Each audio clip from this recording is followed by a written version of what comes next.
Hello and welcome to the Spike podcast. I'm Fraser Myers, delighted to be joined as ever in the studio by Spike's editor, Tom Slater. Hello. And joining us down the line this week, we have Spike contributor Candice Holdsworth. Hello. We have absolutely loads to discuss today. The sentencing of Axel Rudakubana, the Southport killer, the inauguration of Donald Trump, and the row in the Labour Party over Heathrow.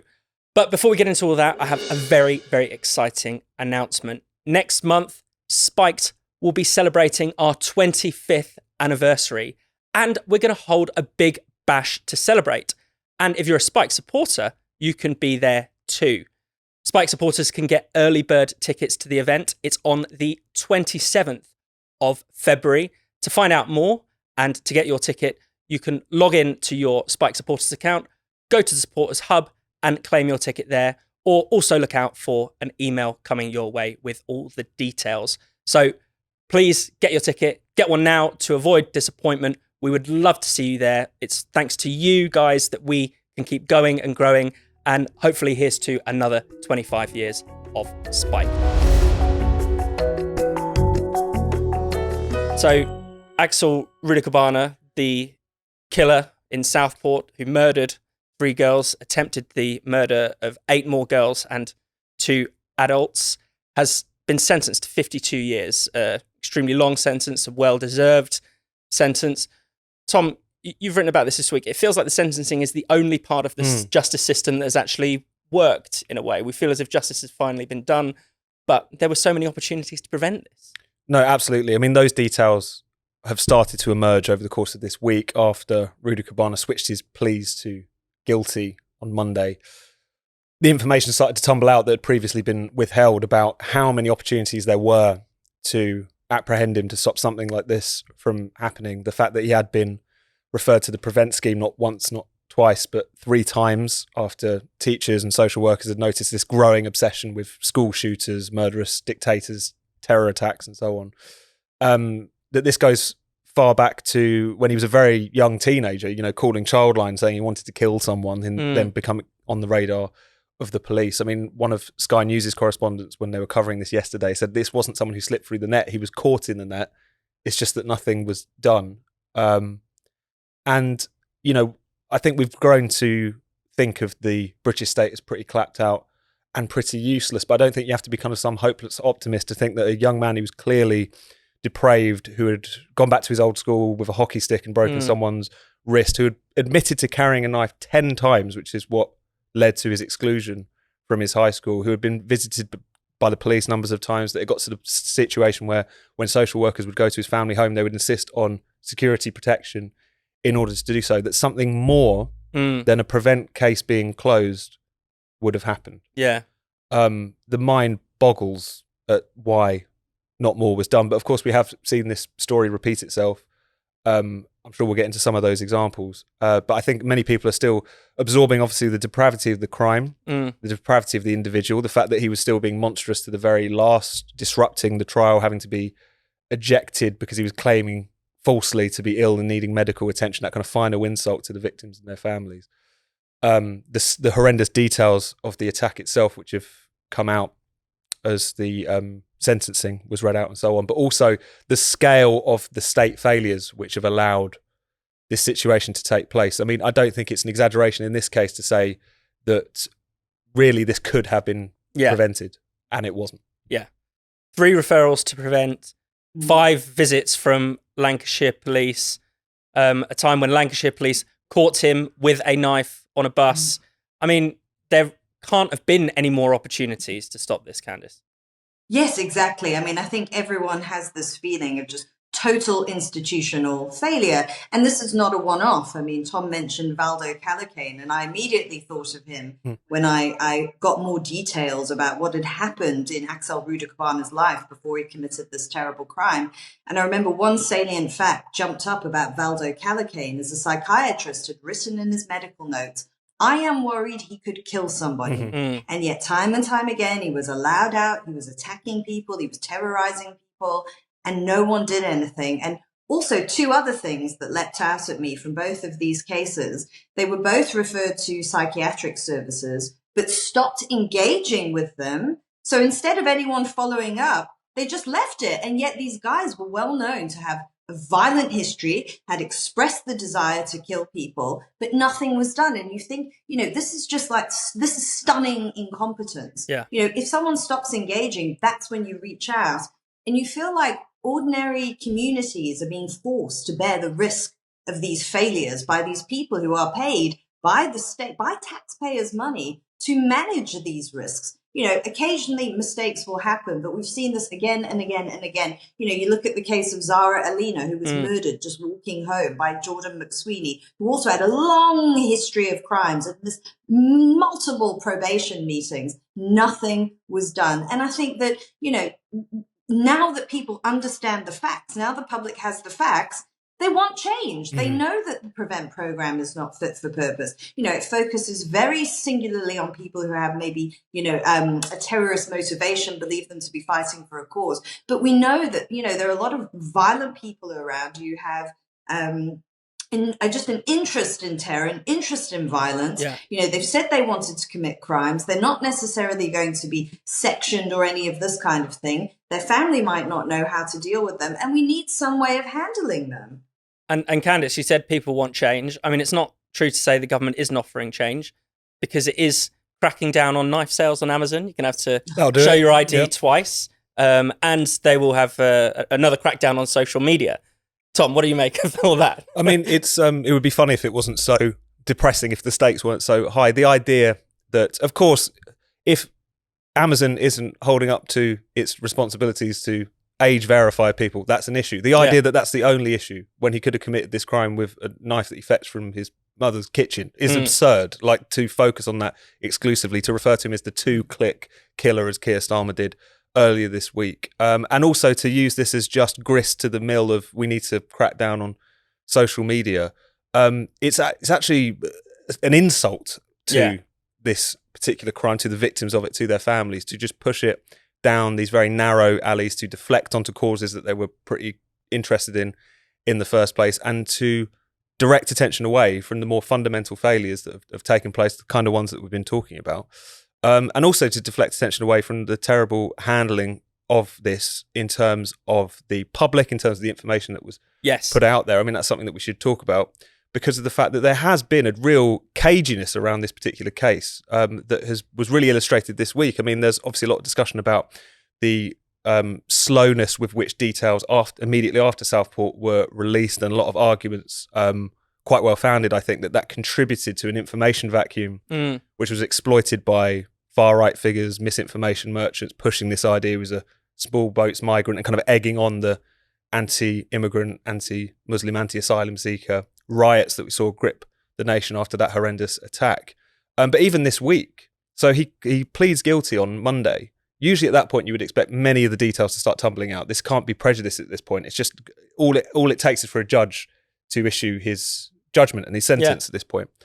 And yet still the CPS were advising journalists and saying that they weren't going to release all of the information. They actually received a rebuke from an association of crime reporters saying that this is highly unusual, that the CPS would be withholding information at this point, and that this is going to feed the sense that there's been caginess to cover up in relation to this particular case. Throughout this, for many months, the police have been saying to the media that they have been encouraged to withhold information to a degree that they felt uncomfortable with, because of the fact they felt it was exacerbating this sense that there was something that wasn't being told to the public about this particular case. So having failed to protect some of the most vulnerable people in society, defenseless young girls at a dance class, there is then this insult to the public, which was issued by refusing to release this information out of the mistaken belief that to do so would fan the flames of backlash any further, when it was clearly the vacuum which led to that. And they are banged to rights on this. I know there's been a lot of deflections, but, Ali Harbi Ali, the Islamist terrorist who murdered David Amos back in 2021, he shockingly was also referred to PREVENT 7 years before he killed David Amos. His case, the Amos family claim, was closed on a technicality, it's a glitch. We found that out within days after that attack. There was no concerns about it prejudicing the trial then. So questions do have to be asked about this. There is obviously the context of the riots themselves, but at the same time, it's so clear to me that caginess contributed to that atmosphere, that information vacuum, which was then exploited by genuine bad actors looking to stir up that trouble. Yeah, definitely. I think that feels like a common thread with a lot of, you know, similar to the grooming gangs in a way. Yes. The instinct of the authorities is to manage the public rather than to get a handle on these quite serious cases, to manage public opinion, to make sure that, you know, people aren't too angry and things like that. They get it so wrong, and they get it so wrong each time. When the public know, when ordinary people know, that's when you start having a sane discussion. You know, it's when you withhold information and you allow all the little megalomaniacs with their bizarre ideological obsessions to monopolize the discussion. That's when you get the distortion. And that's exactly what happened with all the grooming gang stuff. You know, you had people like Nick Griffin who leapt on it and made it his thing. And he introduced all kinds of falsehoods and conspiracies. But now you see, now that it's wider known, we're having a much better discussion. We're having a proper discussion. We're having a rational discussion that we should have always been able to have. And it's the same with this case. You know, when information was released about him, people didn't form some big giant, you know, slathering mob. No, people are asking the right questions. And I think it does. I mean, it just speaks so fundamentally to the sort of contempt in which the public is held. And, you know, it's sort of seen as irrational and incapable of dealing with this information, and the authorities believe they are. Yet the absolute opposite, it always proves to be true, time and time and time again. Yeah. And Tom, funny, I mean, there has been something of a counter narrative, I guess, emerging in relation to this. There are still a lot of falsehoods spreading about this case, but I mean, I do blame the authorities almost entirely for the information vacuum is what has allowed this to. But people still have the impression, for whatever reason, this was a terrorist case, that it's been uncovered up, but that he is an Islamist, that there are aspects to to his identity that has been covered up. What do you make of that? Well, I think on the one hand, as you say, I think the people who want to spread this nonsense were certainly given a boon by the authorities, by that information vacuum, by the insults to the public that withholding this information represents.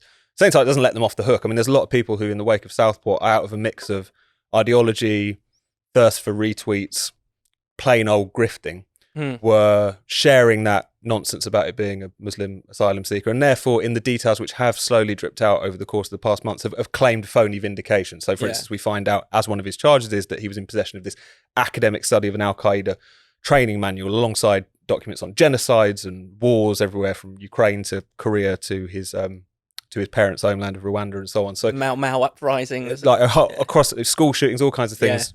The through line is not a cause; it's mass murder. That seems to be his preoccupation. So as a result of that, one of these offences that he has been convicted of is a terror offence. But the attack itself does not fit the legal or general definition we have of terrorism, which is that you're doing it to influence. You have a religious or political goal in mind with your act of barbarism. And yet, because of that one detail, that becomes seized upon. People just are still openly saying that he's an Islamist terrorist. And also, there's a pretty explicit attempt to try and make this entirely about immigration, a kind of faux naivety that there was no such thing as horrendous acts of violence before the era of mass migration and things, which is an argument that only makes sense if you're about 7 years old. But as again, we come back to the point that this culture has been fed not only by the caginess around the Southport attack, but in general, I think an atmosphere, the conspiratorial, increasingly racist right online couldn't really exist if you didn't have a culture, an official top-down culture of censorship, of demonizing the reasonable challenges to the issues that are confronting society. Therefore, you kind of fuel the very unreasonable, irrational, and bigoted challenges to the issues that confront us. This hasn't happened in a vacuum, I guess is what I'm saying. And whilst we shouldn't let people off the hook for trying to take what is a horrendous singular tragedy and just use it as grist to their mill, whether that's banning Amazon or trying to pull up the drawbridge entirely for Britain, we shouldn't let those people off the hook. We should also recognise the context in which these kinds of narratives have been able to take root. This episode of the Spike podcast is sponsored by Proton Mail. Proton Mail is the world's largest secure email server. And just like all of us at Spiked, Proton is a big believer in privacy, transparency, and digital freedom. That's why I use Proton Mail for all of my personal emails. Unlike traditional email providers, Proton Mail keeps your messages totally confidential. Everything I send via Proton Mail is end-to-end encrypted, so all of my emails and attachments can only be seen by me and the people I'm sending them to.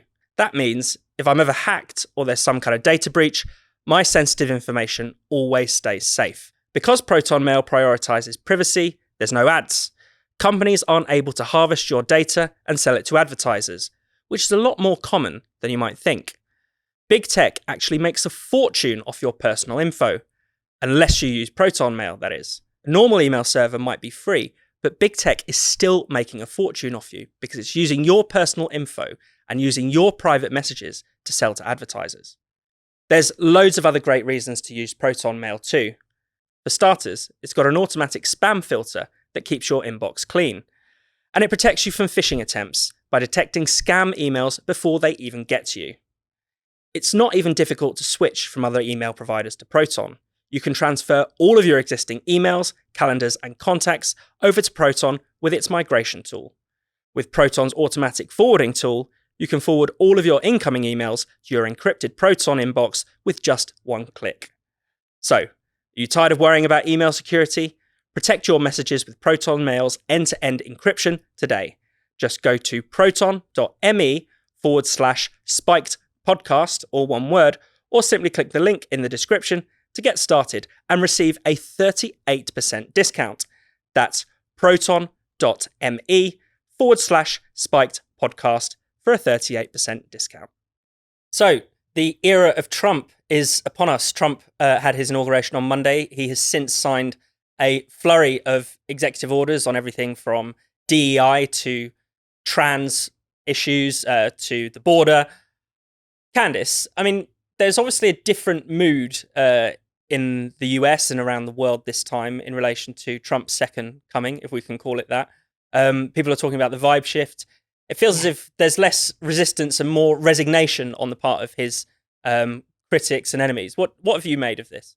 Yes, I mean, I think that just encapsulates perfectly what I think. You know, I mean, you cast your mind back 8 years ago to Trump's election, and I mean, there were huge protests. I mean, there was like a massive movement that had formed in opposition to him. This time, there was barely a whimper. I mean, it's actually there's a sort of maybe a pathetic gathering. I mean, I read Freddie Gray's report from America, and he was saying, I mean, it's just like, you know, people with like very fringe concerns now. It's interesting. There is a vibe shift. This is what everyone's talking about.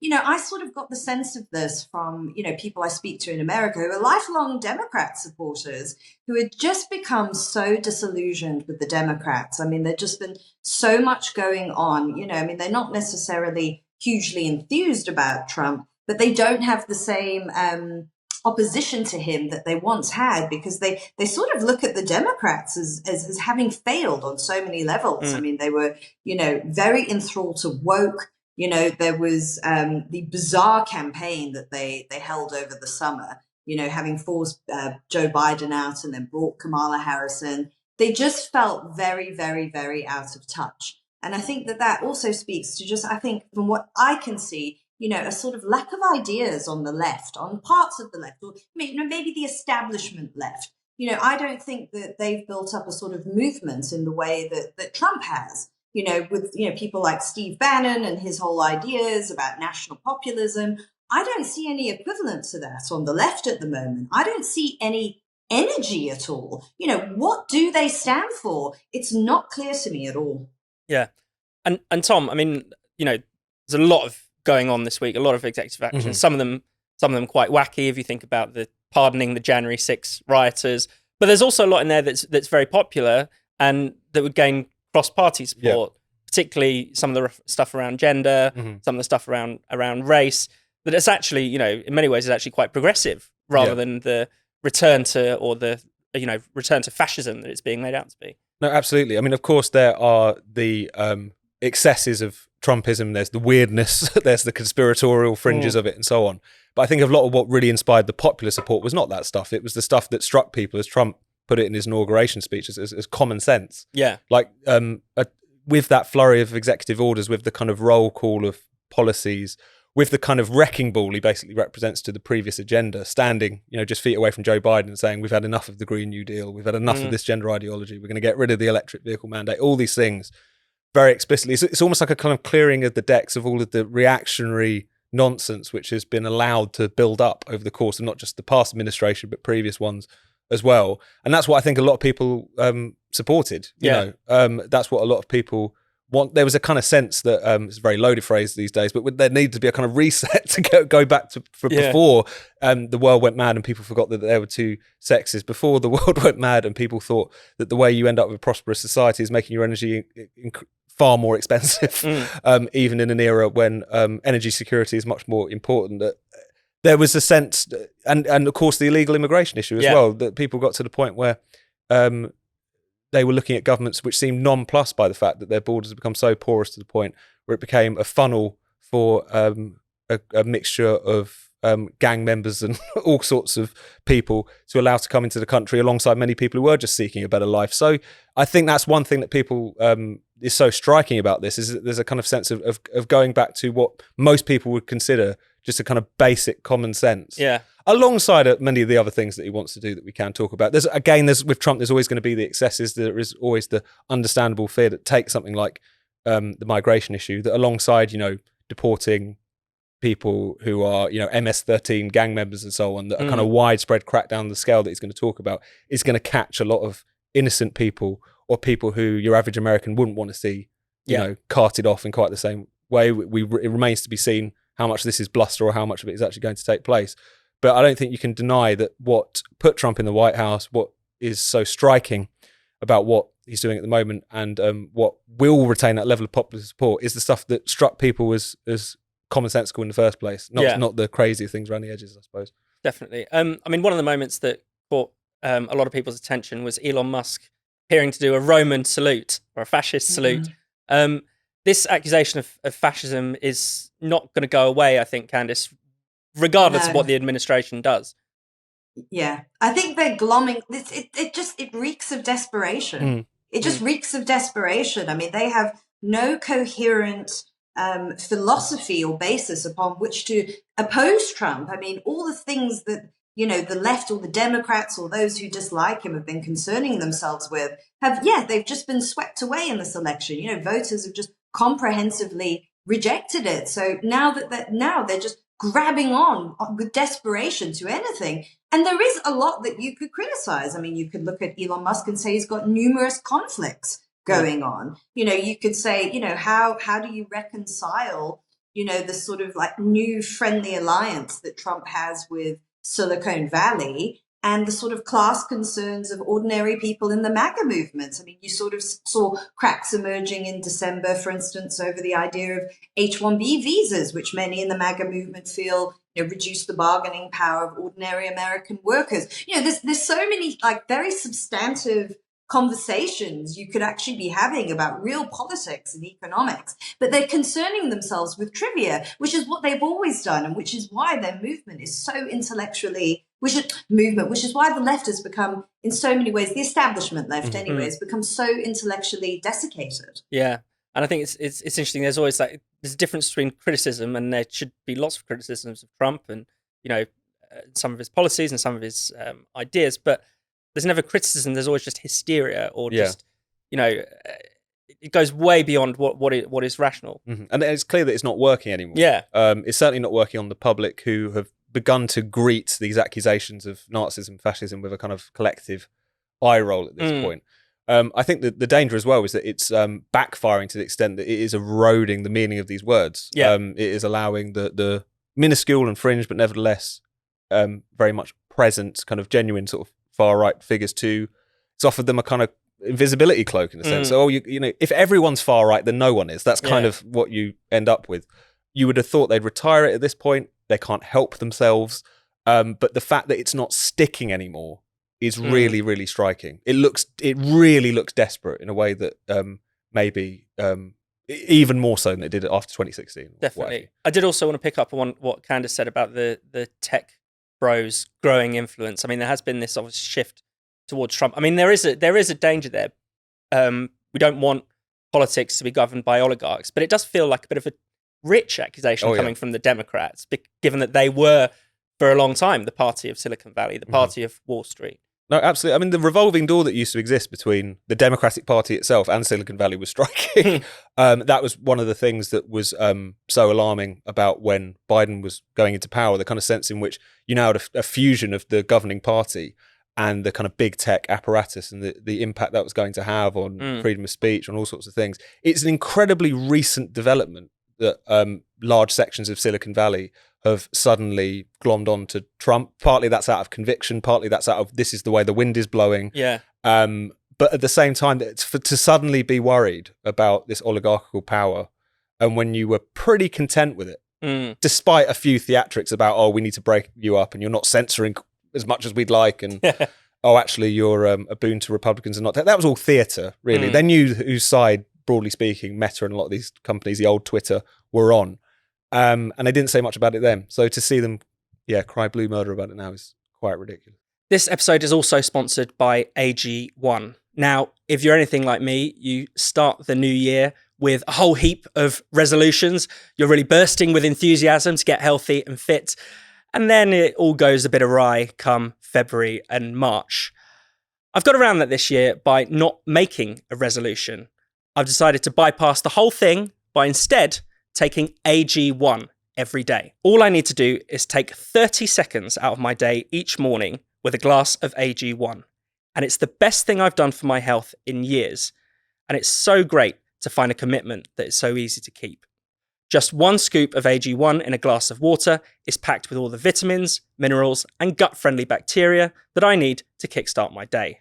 Since I've started regularly drinking AG1, I've noticed a ton of benefits, from more energy to clearer skin. But the biggest improvement's been my immune system. I just haven't been dogged with a cold or winter like I usually am. I really can't believe how much of a difference such a small thing has made. Now, it's no surprise that I feel so much better since I've started drinking AG1. There's a highly knowledgeable team of scientists behind my morning scoop, with more than a century of combined experience from fields like genetics, biochemistry, and preventative and regenerative medicine. If you want to make 2025 a little better than 2024, then there's no better place to start than with AG1. It really is one of the easiest and best changes I've made to my lifestyle. And with a 30-day supply delivered straight to your door every month, it's basically impossible to run out or forget. So, want to give it a shot? If you want to support your health now and in the long run, start with AG1. Subscribe now and get a free bottle of vitamin D and 5 free AG1 travel packs with your first subscription. Just go to drinkag1.com/spiked. Check it out. So let's talk a bit about the UK politics. Rachel Reeves was speaking at Davos this week, and she hinted that she was pushing for Heathrow to be expanded. It's since been reported that she's going to give a big speech on growth next week. She's going to call for pretty much all of the southeastern airports to be expanded. Now, Candice, there's a big conflict here between this and Labour's other major ambition, which is net zero. Labour is pretty zealous about net zero. It wants to go further and faster than the Conservative Party, further and faster than much of the world. Is there some hope here? Is there a recognition that maybe net zero is actually a problem for Labour's other plans for growth? Yes. Will they have that sort of, Damascene moment where they finally wake up and realize that growth and net zero are just fundamentally incompatible. You can have one or the other, but you cannot have growth. And I think, you've sort of seen the splits within Labour. You've got people like Sadiq Khan, who says he's going to oppose this expansion of Heathrow. But I think Keir Starmer and Rachel Reeves are under massive pressure. They've had all this turmoil with the financial markets, who are just unconvinced by their plans for growth. Britain has suffered seriously anemic growth. And maybe it's focused minds, and there's a new pragmatism emerging. Though I don't want to get too ahead of myself. But, you sort of have seen it a bit with Angela Rayner, who sort of, realized, hang on, I need to, override a lot of this stuff. A lot of these planning laws around climate and net zero, which are impeding the building of data centers, for instance. And yet the government has made AI one of its central concerns, and it's spoken about, how they really want Britain to be a leader in AI. But you can't be unless, you're willing to build a huge infrastructure to support this. which net zero will not allow for. I mean, yes, just things like data centers being built, but the electricity demands, which we can't have with our current system. So yeah, like I say, you sort of see signs of them realizing, this isn't going to work. But I don't want to get too ahead of myself. I don't want to, sort of predict that there's going to be this mass awakening, because it just might not happen. Yeah, I think my fear is that they're not actually joining the dots. They're seeing, we need Heathrow, so let's say yes to Heathrow. We need this data center, so let's say yes to this data center, without thinking, well, what are the underlying laws, the planning laws, as you mentioned? What are the underlying energy policies that are stopping these things from happening? It's almost like a sort of too much of an ad hoc basis. Let's build this, let's do this, but and they philosophy still doesn't change. And I think the other thing is that they're still clinging to this idea that you can have your cake and eat it. That we're going to have this kind of flurry of green jobs. We're going to have this flurry of wind turbines made out of green steel. That yes, we can do Heathrow expansion, but as long as we back eco flying and fuel, then therefore it's almost like if they kind of pay enough indulgences, it will all knit together. And yet the fundamental problem is that this stuff doesn't work. It is not the route to prosperity, to abundant energy. As Candice rightly said, if you do want to be involved in these supposed technologies of the future, you're going to need a lot of cheap and abundant energy. And that doesn't work in a situation where, as it was happening on Wednesday, because of the weather conditions, about 1% of our energy is coming from wind, because when the wind doesn't blow, you don't get wind power. When the sun doesn't shine, you don't get solar power. This is really basic stuff. And yet they still, I think, convince themselves in a way often quite highly intelligent people can of nonsense, because it's so counterintuitive and complicated. Whereas the fundamentals of energy are now kind of colliding with their highfalutin plans. But I do think that it's probably going to get worse before it gets better. Yeah. There's been a lot of talk about how Keir Starmer's Labour government is kind of slightly bucking a bit of a Western trend, as far as you have a very centrist, technocratic government very much clinging to the kind of old orthodoxies, and it's kind of going to be like one final test to destruction of a lot of those ideas, greenism or otherwise. Yeah. So it's nice to see that the cracks beginning to show, but I do fear that we're going to have to endure, closer brushes with blackouts and so on before the penny really drops. Definitely. I mean, because we still have the commitment to clean energy by 2030. Yeah. Extraordinarily, that's only a few years' time coming up. I mean, the contrast between here and, say, the US, Candice, is absolutely stark. We have Donald Trump saying, drill, baby, drill, saying we're going to maximize all of our energy utilities, whereas here we're banning North Sea oil, building wind turbines, shutting down, power plants, things like that. I suppose in Germany as well, we're expecting the failed red-green government to be ousted in February's elections. The tide is turning against this stuff, but we're still a bit of a holdout, even if, sometimes Rachel Reeves says a few angry words about environmentalism.